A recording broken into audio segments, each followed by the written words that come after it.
Estamos de volta com o nosso debate desta quinta-feira e agora a gente recebe um convidado super especial.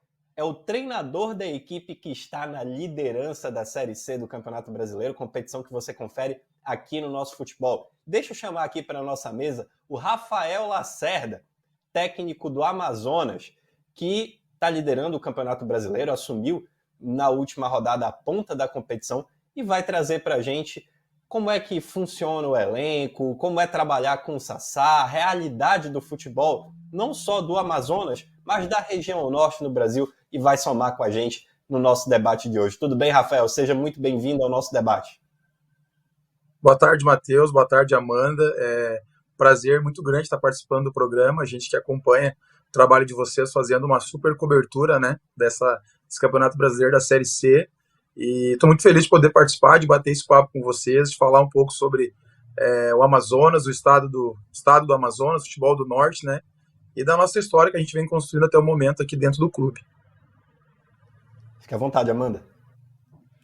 É um prazer estar aqui falando com você, Rafael.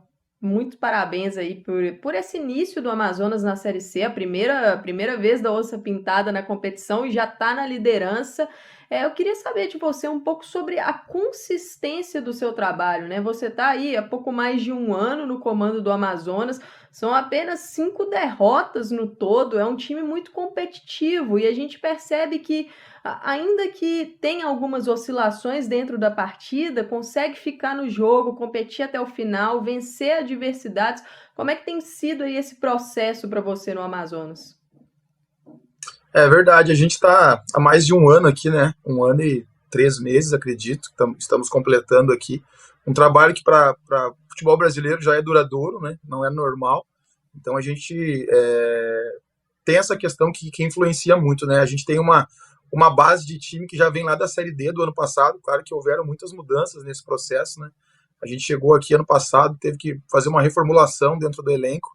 A gente teve que mudar 19 atletas durante a competição. Então foi uma coisa muito difícil que a gente fez ano passado, a conquista do acesso, né, para a Série C. E esse ano a gente remontou o grupo, mas a gente manteve uma base do ano passado, né? Conseguimos o título do estadual amazonense de forma inédita para o clube, um clube muito novo, muito jovem, né? Um clube de 4 anos apenas, e que não só na Série C, mas na Série D ano passado também era a primeira participação e no primeiro ano conseguiu acesso.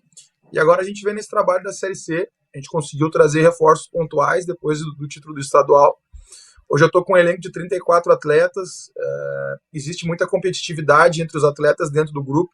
Costumo dizer para eles, né, o jogo hoje ele é a parte que o jogador é mais tranquilo. Por quê? Porque o dia a dia diz muito, né? Então a gente tem essa briga interna, essa competição interna entre eles, e quem vai jogar, claro que quem decide sou eu, mas todos os jogadores que eu estou escolhendo para atuar estão representando muito bem o Amazonas, mas muito pelo resultado do trabalho do dia a dia, né? E claro que é início de competição, a gente está chegando na metade, vamos dizer assim, tem muita coisa pela frente, mas até o momento a gente vem fazendo um bom trabalho. Acho que é uma das competições de Série C mais difíceis dos últimos anos, e a gente mantém os nossos pés no chão, sabendo, né, volto a dizer que é o início da competição, e a gente espera manter esse ritmo até o final.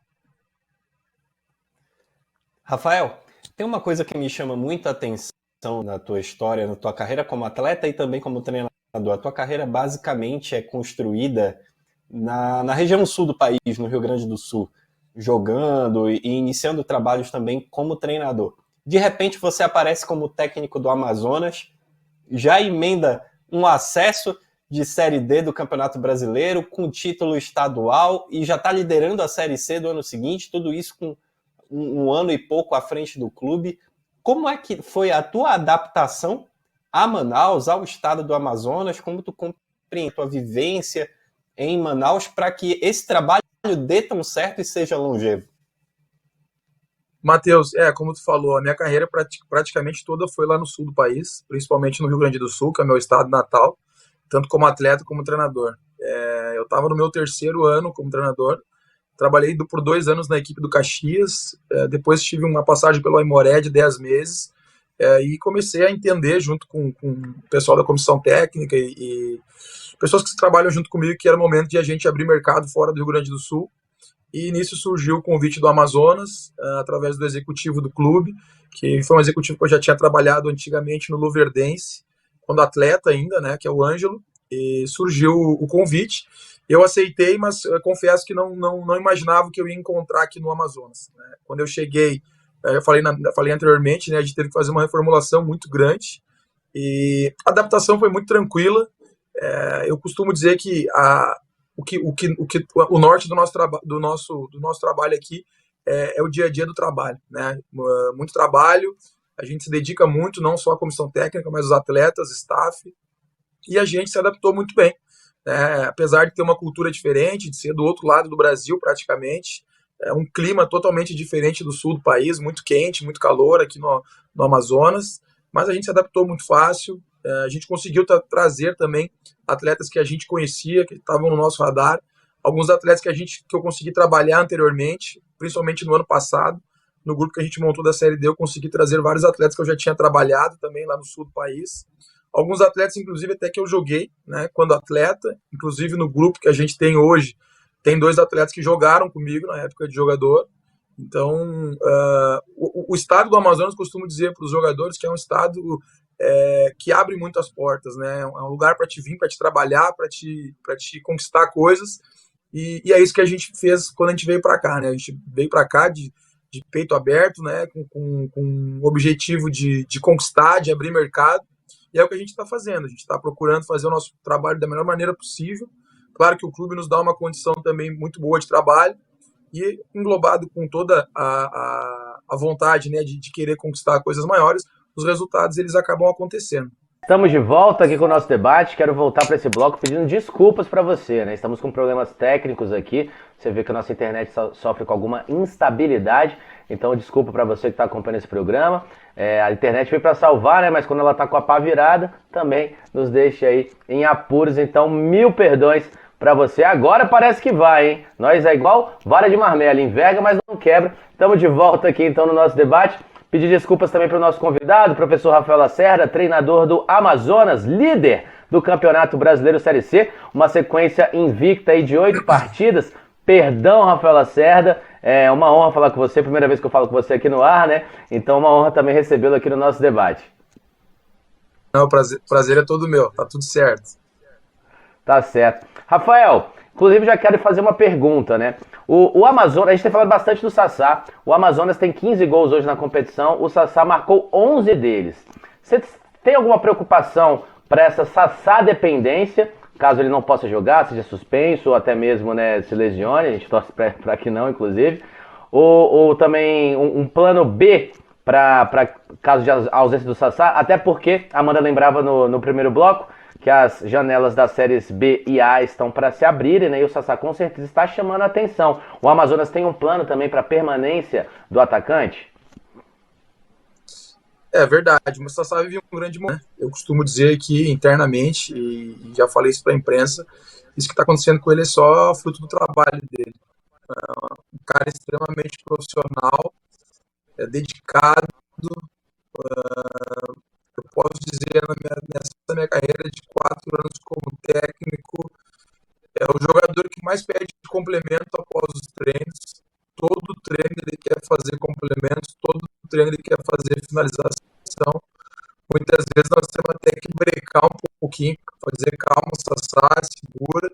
Claro que não é só ele, os outros atletas do elenco também, mas o Sassá me chama a atenção por ser um atleta já ter passado em grandes clubes do Brasil, nos maiores, né? E ser um cara que está hoje aqui na Série C, mas tudo que está acontecendo é só fruto do trabalho e do profissionalismo que ele está tendo, né, no dia a dia aqui no Amazonas. Então, nossa equipe produz muito. E a gente precisava do cara para fazer os gols. A gente conversou sobre isso. Falei, claro, Sassá, tu tem a tua maneira de jogar, mas se tu ficar ali perto do gol, com certeza as oportunidades vão aparecer. Até brinquei com ele esses dias numa palestra antes do jogo, né? O Sassá, ele estava no Atlético, ele fez um gol no estadual, né? E com nós aqui, ele já está com 11 gols.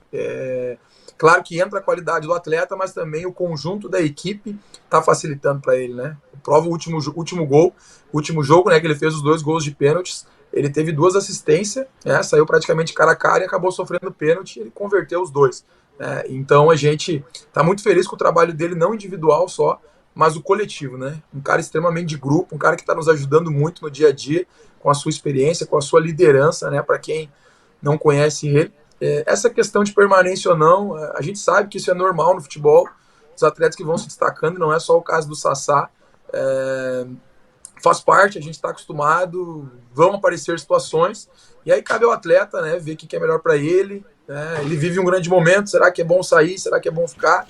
Ele está muito feliz, a gente conversa muito, ele está muito feliz aqui no clube, se sente à vontade, se sente em casa, tenho certeza que a diretoria também está fazendo todo o esforço para a permanência dele, né, ele veio com esse intuito de ajudar a colocar o Amazonas na Série B do Campeonato Brasileiro, e a gente torce que ele fique até o final, tenho certeza que ele é a vontade dele, mas a gente entende também que futebol é muito dinâmico.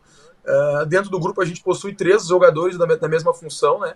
Que é o Betinho, jogador de vasta experiência, estava no Altos aí nos últimos 2 anos. Aquele Betinho que foi do Palmeiras, campeão da Copa do Brasil, se eu não me engano, né? Passagem por grandes clubes. E o Luan, né? O outro centroavante, que no momento vem jogando ele e o Sassá, estou usando, né? Um modelo um pouco diferente que eu não vim utilizando, estou jogando com 2 centroavantes, e o Luan é um jogador de referência que hoje está jogando como um segundo atacante e está dando muito certo. Então, claro que eu espero contar até o final da Série C com os 3 atletas, mas eu não sou o tipo de treinador de ficar lamentando a ausência de A ou B, né? A gente trabalha o que a gente tem, por isso que a gente fala que é grupo, né? Não é time, e no momento que o Sassá não tiver, por alguma suspensão ou por outra situação, a gente vai ter outro atleta para colocar para jogar. Excelente, então, a resposta do Rafael Lacerda, Matheus, que diz que tem aí confiança no seu grupo, né? Matheus, inclusive te agradecer, viu? Brilhantemente, aí uma bomba caiu no seu colo e você foi muito bem, viu, garoto? Tá aí o professor Rafael Lacerda para seguir aí à sua disposição. A gente é um time, né? Assim como o Amazonas. Isso aí. Agora, ele estava falando do elenco, do Sassá, se tiver propostas e tudo mais. O Rafael Lacerda já foi procurado por algum clube de Série B, de Série A, nesse meio tempo?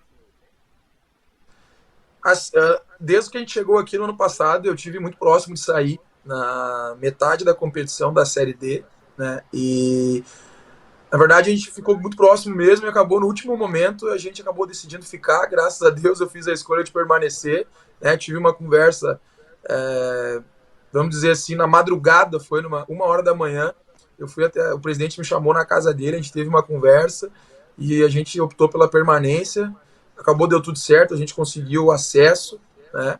Na virada do ano a gente teve algumas situações, mas eu estava muito focado em permanecer no Amazonas. A gente fez a renovação por mais um ano e não gosto de ficar falando muito, senão vai parecer que a gente está querendo valorizar muito o nosso passe, mas já teve situações sim, teve 2, um de um clube de Série C e um de um clube de Série B durante essa competição, mas confesso que eu estou totalmente focado aqui no Amazonas.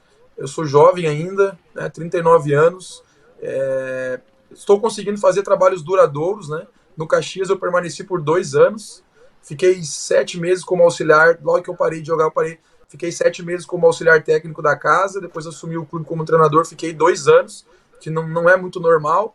Fui para Aimoré, onde eu tinha um contrato de 10 meses, eu cumpri os 10 meses de contrato, e agora estou aí mais de 1 ano no Amazonas e tenho muita vontade de ficar por mais tempo aqui, ao menos finalizar essa Série C, porque acho que se a gente combinou uma coisa, a gente tem que tentar cumprir ela, né? A gente sabe que não é o normal dentro do nosso futebol brasileiro, mas claro, a gente sabe, volta a dizer, o futebol ele é muito dinâmico, coisas acontecem, muda muito rápido, mas hoje eu estou muito feliz e muito satisfeito de estar aqui no Amazonas. Rafael, falando um pouco da parte tática mesmo, né, do seu trabalho, quando a gente já tem a Amanda Silva de volta, já passo a bola para você, tá, Amandinha? Falando um pouco da parte tática, você hoje segura não, né? Tem 2 volantes que seguram bastante, são uma espinha dorsal aí desse seu meio campo, que dão segurança para os homens de frente, né? Ora o Jimenez, ora o PH, ora o Xavier. Você falou que agora tá usando até o Luan. Antes a gente observava bastante o Fernandinho, o DG, ora o Foguinho também quando entrava. O Luan entrando bastante sempre no segundo tempo. Hoje você está usando no desenho inicial parece uma linha de 4, mas ela tem bastantes variações para o 4-3-3 também, né?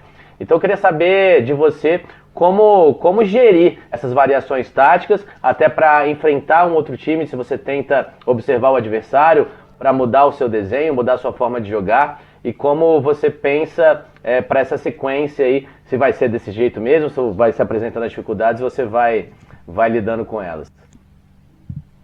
Assim, essas variações, elas se vão muito pela questão do jogador, né?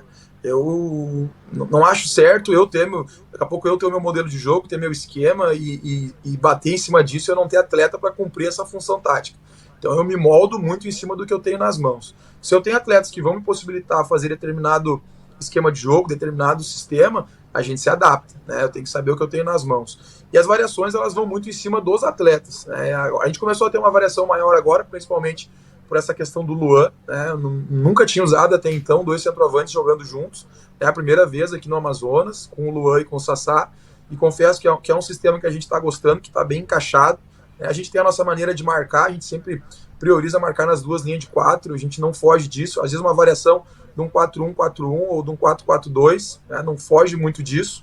Essa questão dos volantes que vocês comentaram também muda, né? Quando a gente joga com o PH, com o Gimenez, são 2 jogadores que conseguem dar uma sustentação maior para a equipe. Agora, quando tu tem um Xavier, um Locatelli, um Júlio Rush, a gente muda um pouco também, porque são volantes que costumam pisar na área, jogadores que fazem ali, né, o box-to-box, conseguem ir de área a área, então a gente vai se moldando em cima dos nossos jogadores. Sobre a questão de mudar a nossa equipe em relação ao adversário, a gente fez isso nessa competição apenas uma vez. De todas essas 9 rodadas, né, a gente só mudou a nossa equipe contra o Altos. Nas outras todas as partidas a gente priorizou muito a nossa equipe, não que a gente não analise o adversário, sim, a gente analisa muito, nosso analista, o Matheus, junto com o meu auxiliar, o João Antônio, a gente procura saber todas as informações do adversário, a gente assiste todos os jogos, tudo que a gente puder passar de feedback para os atletas a gente passa.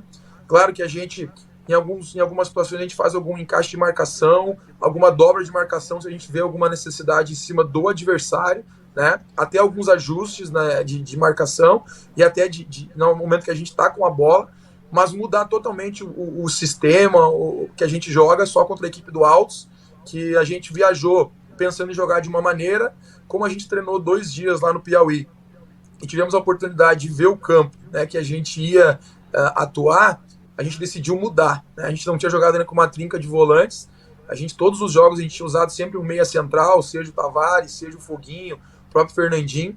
A gente nessa partida decidiu dar mais consistência no meio de campo, porque a gente sabia que ia ser um jogo de muita disputa, né? Um gramado um pouco duro, que a bola estava sempre viva, e também pela equipe do Alto ser uma equipe muito competitiva com uma transição muito rápida. Então a gente optou, né, em fazer esse sistema, um 4-3-3, mas que tinha algumas variações, mas principalmente para dar uma sustentação muito em cima do adversário que a gente ia enfrentar. Mas geralmente a gente prioriza mais a nossa equipe, mas claro, sempre fazendo ajustes em cima do adversário.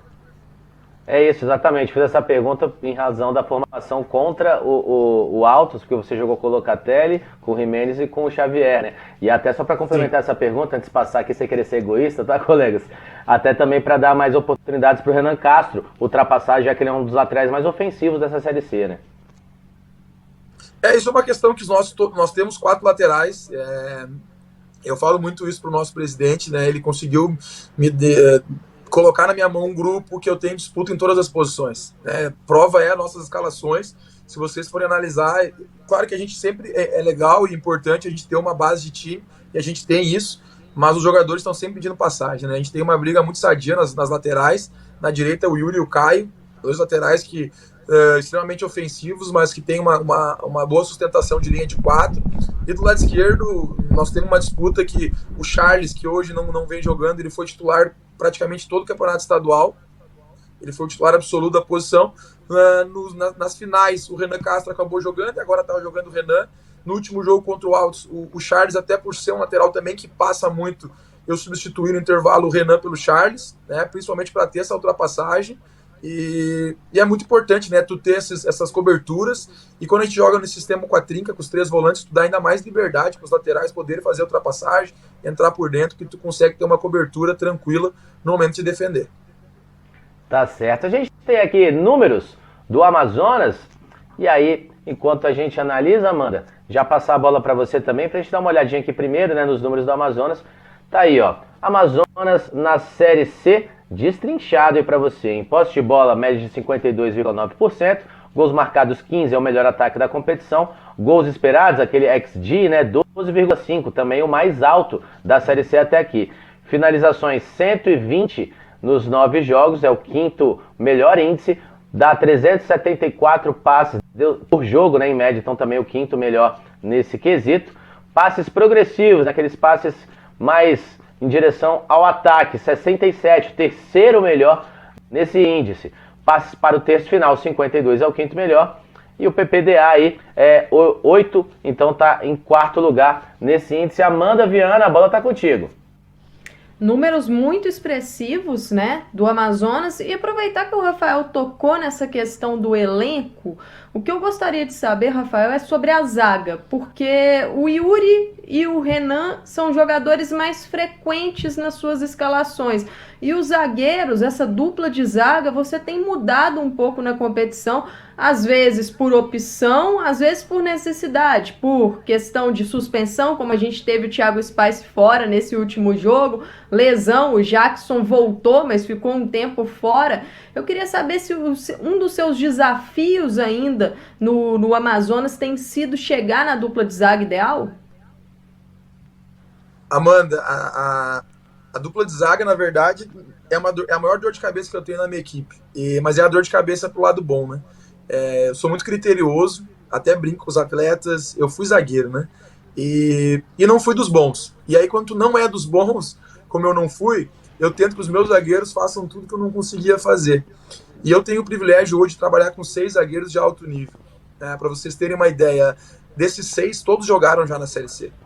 É muito difícil num elenco de Série C, num campeonato tão disputado, para a 10ª rodada agora, ter jogado 6 já. Né? Para te ter uma ideia, o Luiz Gustavo foi meu titular toda a Série D do ano passado, atuou apenas uma partida. Alisson, titular toda a Série D do ano passado, na campanha vitoriosa e do estadual desse ano, jogou uma partida só. Salinas é um zagueiro canhoto, é o único canhoto da nossa equipe também, acho que deve ter 2 ou 3 partidas. Depois o Jackson chegou, tem o Maicon, que até acho que a 5ª rodada, não tenho certeza, a 5ª ou 6ª rodada não tinha sido nem relacionado para os jogos, e nos últimos 3 jogos foi titular. Eu acho que o que vem com mais frequência atuando é o Thiago Spice. Então, assim, não estou fazendo as mudanças porque eu não achei ou porque não estão em momentos bons, é porque todos estão realmente em momentos bons. Eu preciso, logo, claro, a gente tem essa necessidade de encaminhamento de equipe, mas isso não está me incomodando, porque todos que atuaram tiveram boas apresentações. Estou muito satisfeito com 6 zagueiros, e eu sempre falo isso, quem ganha com isso é o Amazonas. E o bom deles, o que é? Todos têm uma característica um pouco diferente. Se eu falasse um por um aqui, todos eles, um tem mais força, um tem mais velocidade, um tem mais jogo aéreo, um tem mais qualidade técnica, um consegue arrastar mais a bola, um é melhor no confronto defensivo 1 para 1. Então, os zagueiros são jogadores, são um dos poucos atletas do elenco que a gente até fez algumas escalações pensando em cima do nosso adversário. Foi o caso do Luiz Gustavo no jogo contra o Confiança, fora de casa, que a gente sabia que a gente ia propor jogo, e a gente fez escolha por ele, porque é um jogador com passe qualificado, e nos ajudou mais ainda que no início do jogo teve, né, um jogador expulso da equipe do Confiança, e a gente conseguiu ter o controle da partida, e o Luiz naquele jogo foi muito importante nesse quesito de construção de jogo, né, que hoje é muito importante, né, um zagueiro que consegue construir. Tá certo, o Rafael falando aí sobre as suas peças da defesa, só explicando para o pessoal de casa, né, se a produção puder colocar a arte de novo aí, porque eu falei a sigla, né, do último fundamento lá, o PPDA é o passe permitido por ação defensiva. Então tá aí, ó, são 8 passes, né, o quarto melhor. Quanto menos passes você permite, mais pressão a sua equipe impõe sobre a outra. Só para ficar tudo claro, né, que às vezes a gente fala esse linguajar do futebol aí, né, Matheus? Vocês que são estudiosos aí da bola, o pessoal escuta. Vamos lá, Matheus. Mais uma pergunta para o Rafael. O Rafael estava falando do passado dele enquanto atleta, que foi zagueiro, e ele trabalhou no Caxias também. Eu queria saber se ele tem alguma referência do trabalho do Felipão, lá em Caxias do Sul, e que tipo de treinador, qual treinador, na verdade, ele se identifica mais até a nível internacional mesmo?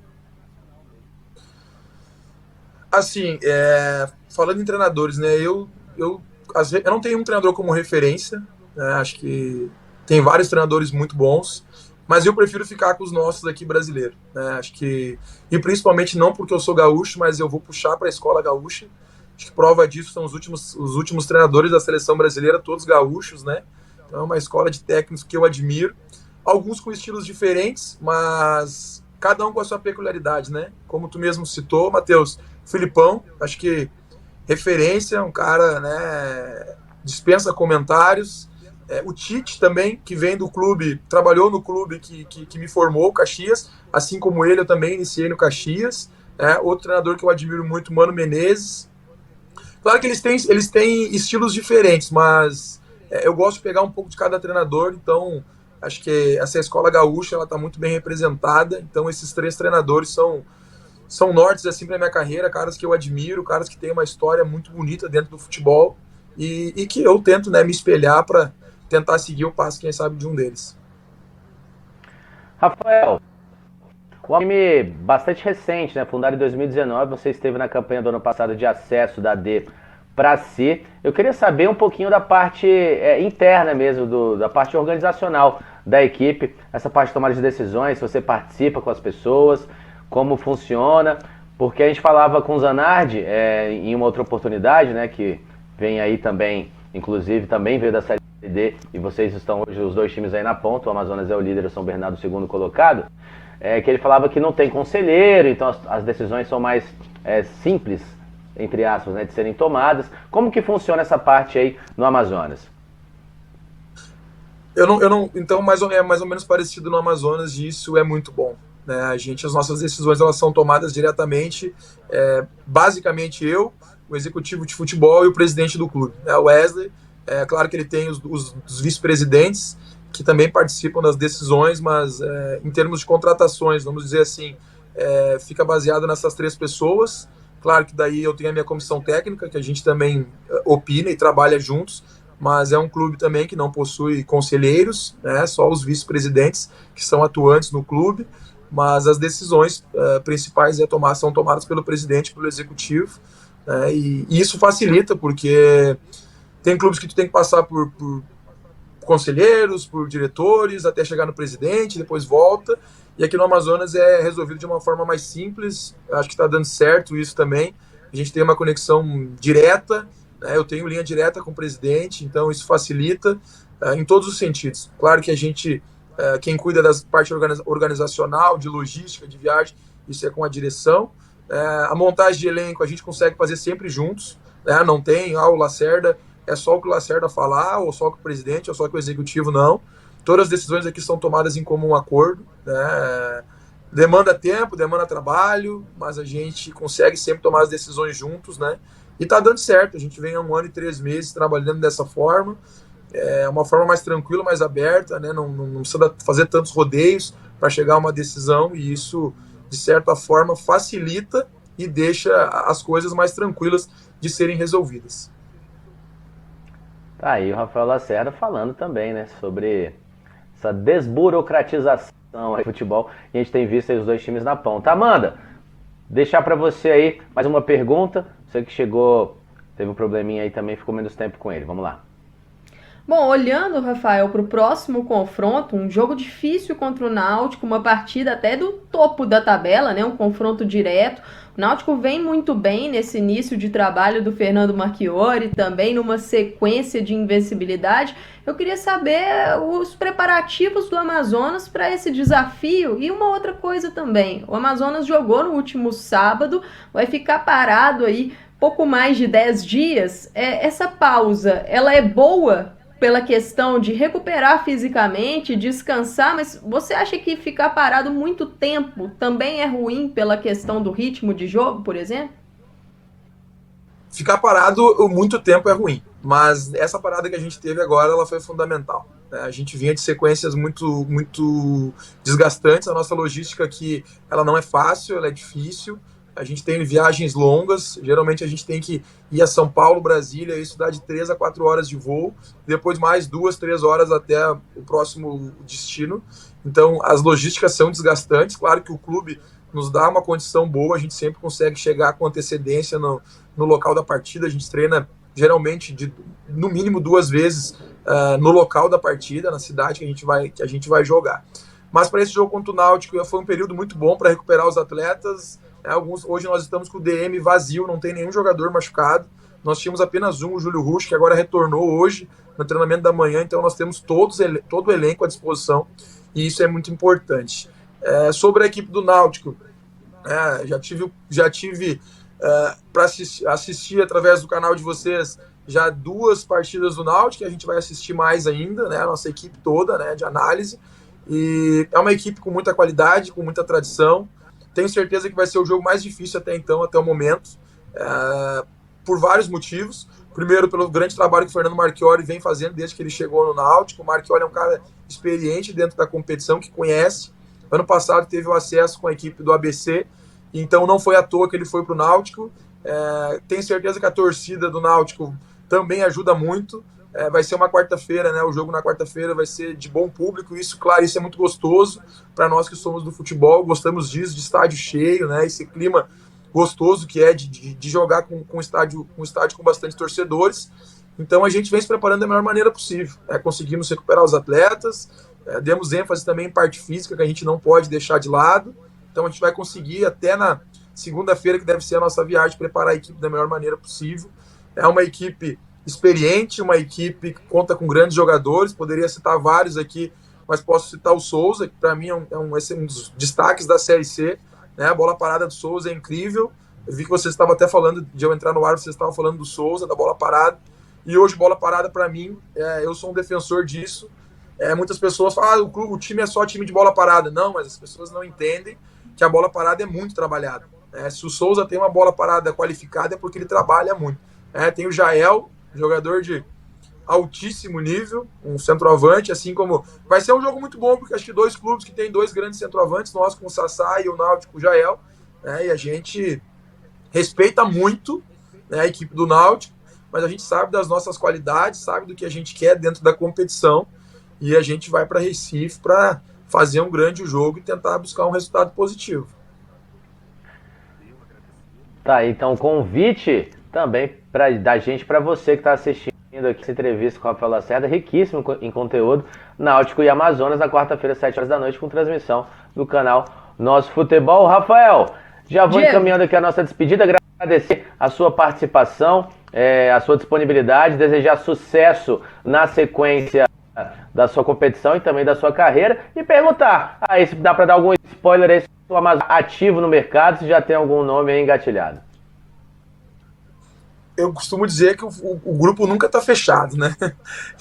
A gente conversa muito essa semana, até inclusive na segunda-feira eu tive uma reunião com o nosso presidente, Wesley, e hoje no momento a gente monitora o mercado, né? A gente tem uma comissão, eu tenho o meu analista, tenho o auxiliar, o preparador físico também participa muito dessa ajuda por buscar atletas, treinador de goleiro também. Eu possuo, né, um analista de mercado que não é contratado do clube, é uma analista de mercado particular, então a gente sempre está monitorando atleta de todos os níveis, a gente tem que estar sempre preparado com o banco de dados, a gente monitora atleta na Série A, na Série B, na Série C, na Série D, nos campeonatos regionais, na Copa Paulista, em tudo que vocês imaginam. Tem alguma posição específica, Rafael? Não, no momento não, a gente olha todas as posições. Hoje o Amazonas está bem servido, mas como eu disse no início, o grupo nunca está fechado. Eu estou bem satisfeito. No momento, se o Pertas quer contratar alguém, não. No momento a gente não está atrás de ninguém, mas a gente está sempre atento. Se surgir alguma situação que seja bom para o atleta e bom para o Amazonas, por que não, né? Amanda, então, para se despedir aí, fechando essa entrevista com o Rafael. Amanda. Um prazer falar com você, Rafael, realmente um papo muito enriquecedor. E a minha última pergunta vai justamente nessa linha do mercado, porque o Amazonas anunciou a saída do goleiro Fabian Volpi, que vinha sendo titular no início da Série C. Naquele jogo contra o Botafogo, você traz o Edson Marden para a equipe como titular. E eu queria saber se vai em busca realmente de um goleiro no mercado ou se as opções que estão aí no elenco vão ser suficientes para esse restante da competição. E muito obrigada aí pelo papo. Não, eu que agradeço. O Fábio recebeu uma proposta de um clube que ele achou interessante, também perto da cidade dele, né? Acho que envolve também questão familiar. Um atleta que nos ajudou muito aqui no Amazonas, não era do nosso interesse liberar ele, mas como foi uma vontade do atleta, a gente respeitou e com certeza a gente vai trazer mais um atleta, né? Hoje nós temos 3 goleiros, dois experientes, que é o Edson e o Marcão, né? Tem mais o Júlio, que é um menino que surgiu da base. Então a gente vai com certeza nos próximos dias trazer um terceiro goleiro. Aí então, Rafael Lacerda, conversando com a gente aqui no nosso debate, afinal de contas você já sabe, né? A maior cobertura do Brasileirão Série C é aqui no nosso futebol. Muito obrigado, Rafael, sucesso na sequência da temporada e também na sequência da sua carreira. Falávamos de mercado aqui com o Rafael Lacerda, pedindo aqui da gente. Houve uma troca no comando do CSA. O Vinícius Bergantin foi demitido e o clube agiu rápido, buscou Marcelo Cabo. E aí, o treinador agora assume o CSL que esteve no Remo. O Centro Esportivo Alagoano tem o prazer de anunciar Marcelo Cabo como novo técnico da equipe. Bicampeão alagoano e responsável pelo acesso do CSA à Série A do Campeonato Brasileiro em 2019. As danças das cadeiras seguem aí a todo vapor no Brasileirão Série C. A gente vai para um rápido intervalo. Na volta, vamos falar daquele fato lamentável que ocorreu ontem na Vila Belmiro durante o clássico entre Santos e Corinthians. Vitória do Timão, vitória importante para subir aí a moral do clube, mas que fica apagada em razão dos torcedores do Santos que tentaram invadir o campo e atiraram sinalizadores em direção ao goleiro Cássio. A gente já volta.